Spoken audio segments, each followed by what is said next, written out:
welcome back to my channel. Today we're going to continue on from last week and keep going through how I made the Christmas themed dog coat for Frank. It's going to be a long video, so let's just jump right into it. So the first step I did after I sewed the darts, which I think is the last place we left off, was to make a bunch of bias binding to add to the rest of the coat as I constructed it. I chose to make my own bias tape, which was nice because it matched the fabric and it kind of all tied in together. But I think in hindsight, it probably would have looked a little bit neater if it was store-bought bias tape, because they just are better at pressing it clean and evenly than I could ever do with my iron. I do have this cool little tool that is meant to help make bias binding easier. It's this little tool here. So you slide the bias binding in this end and it pops out here folded and you iron it down. But I think this one's broken because the mechanism always catches on the fabric and then it just like ruins it.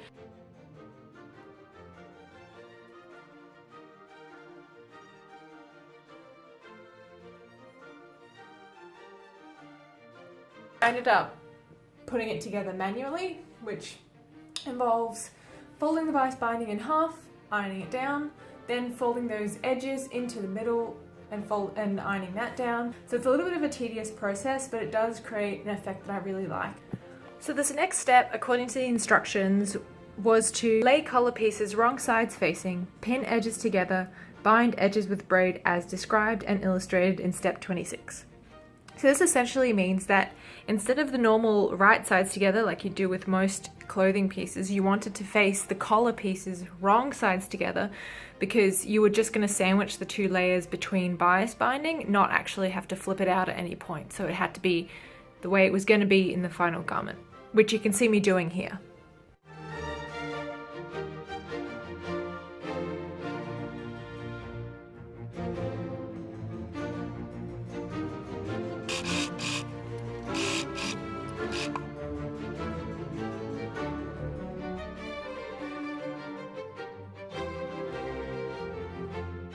So the next step in the actual pattern instructions was to baste collar on neck edge, seam number 4, front edges meet at center front, fold fabrics are facing.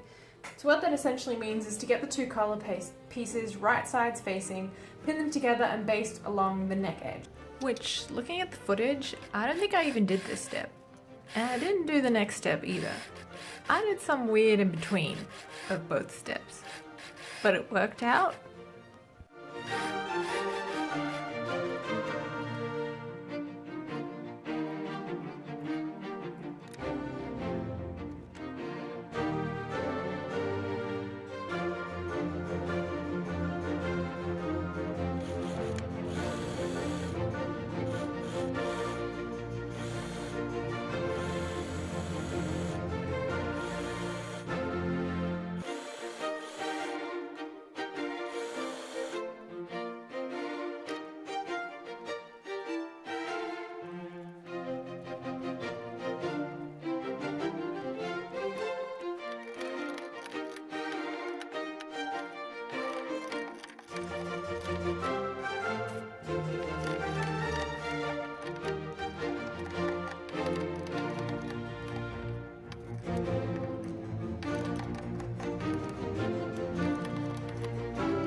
Okay, so pretty much I've done the first couple of steps. However, I noticed when I was looking at this earlier that the material is poking out, so I haven't quite caught all of it with the bias binding. And it's on both sides. So I think what I might do is just unpick, and thank you Emery for the suggestion, unpick the stitching either side, tuck it all back in, neaten it up and then close it again.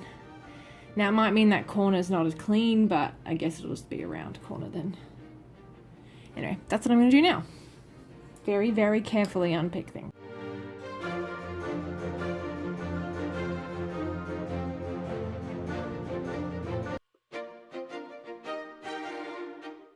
I'm so scared I'm going to ruin this. What if I can't get it back in?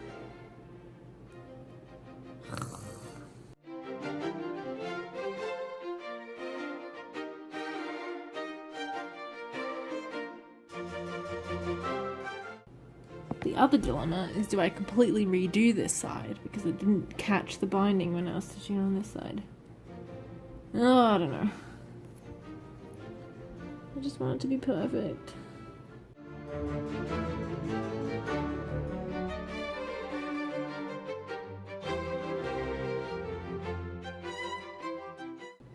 Oh, I'm scared.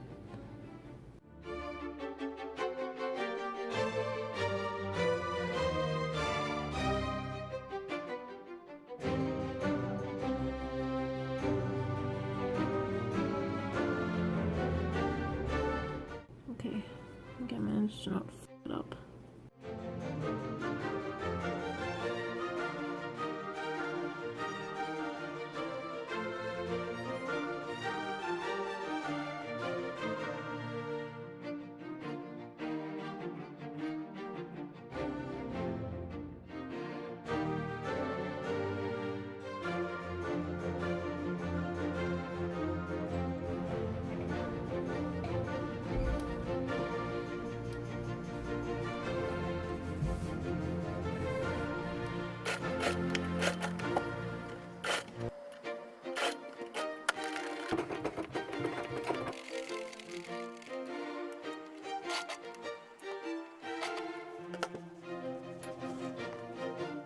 So once I'd fixed up the point in the collar, or at least tried to, I went ahead and sewed around the edge of the coat and also bias bound it, which worked a little bit better than the neck, I think, just because I had a little bit more practice, but I still think buying store-bought bias binding would have made it a little bit cleaner.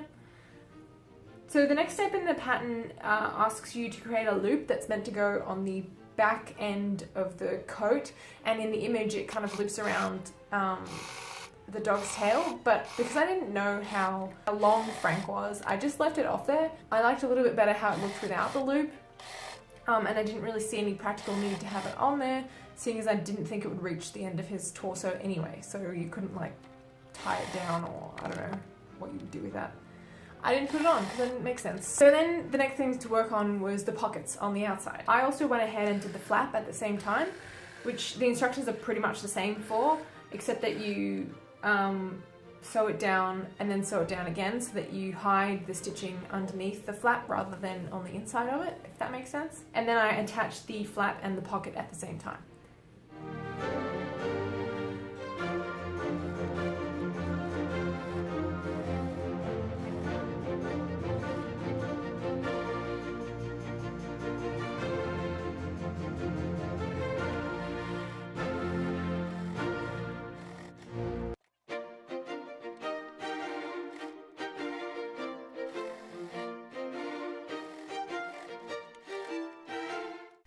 So I went ahead and sewed around the belt and trimmed the seam allowance and also cut the corners diagonally, so when I turn it out they should be nice and pointy, and I'm going to go ahead and do that, and then also sew together the chest strap and attach that in the center here.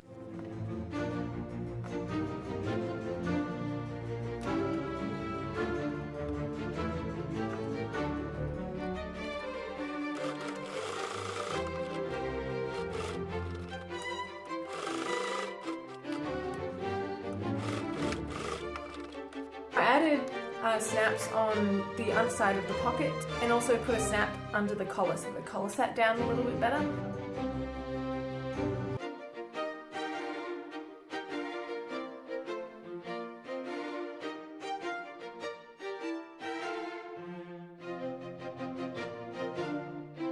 I also found this adorable set of buttons at Spotlight, which is a sleigh and a bunch of reindeer.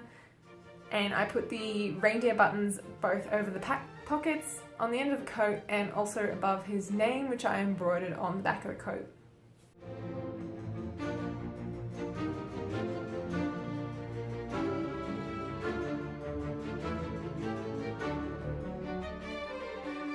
I started off intending to sew his name out of this really lovely metallic satin embroidery thread, but it just didn't sit flat nicely.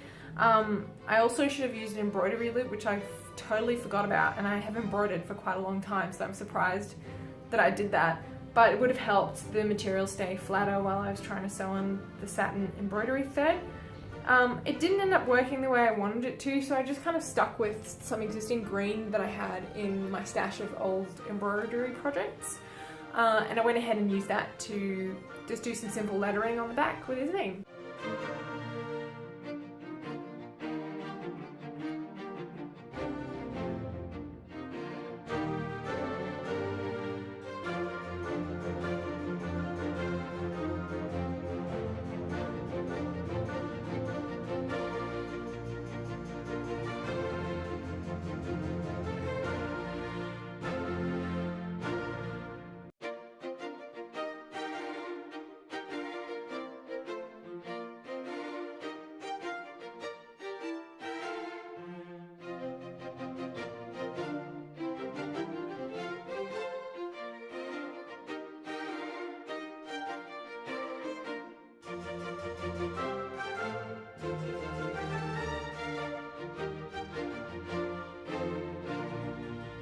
I'll include some footage of Frank wearing his wonderful Christmas coat here, but other than that, that's all for today. I'm going to be taking a break for Christmas and I'll be back in the 2nd or 3rd week of January, I'm not sure at this point. Don't forget to like and subscribe so that you know when I come back in the new year, and I'll be ready with a whole heap of new and exciting projects for 2019. So stay tuned and I'll talk to you then. Frank! Come here, Christmas pup.